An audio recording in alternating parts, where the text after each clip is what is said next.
อยู่ในข้อนี้จะเป็นอยู่ในข้อที่10ข้อที่10ก็บ่ได้ยากข้อที่10บอกว่า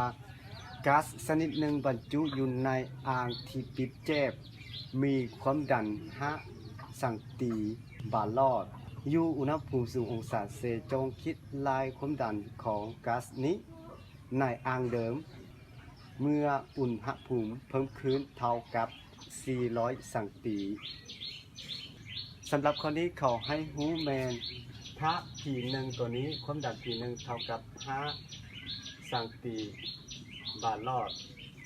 อยู่อุณหภูมิ T1 แสดงว่า T1 นี้เท่ากับ0องศาเซลเซียสหรือจะเท่ากับว่าถ้าเอาเป็นอุณหภูมิเคลวินก็จะเท่ากับ273ตัวนี้องศาเคลวินเขาบอกว่าจงคิดลายความดันอยู่ในอ่างเดิมแสดงว่าตัวนี้ต้องเป็นตัว P2 นี้เท่ากับเท่าใด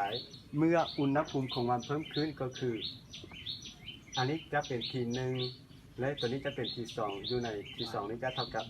400บวกให้273ก็จะเท่ากับว่า T2 นี้จะเท่ากับว่า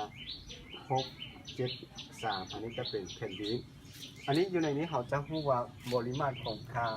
ซึ่งสูตรปริมาตรของค่าเขาก็จะมีว่า P1 ต่อกับ T1 นี้เท่ากับ P2 ตัวนี้ต่อให้ P2 ต้องการสอบหา P2 ก็คือ P2 ตัวนี้จะเท่ากับ P1 คูณให้ P2 ส่วนให้ P1 อันนี้ก็แทนค่า P2 ตัวนี้จะเท่ากับว่า P1 เท่ากับ5สังตีเมตรบาร์ลอดคูณให้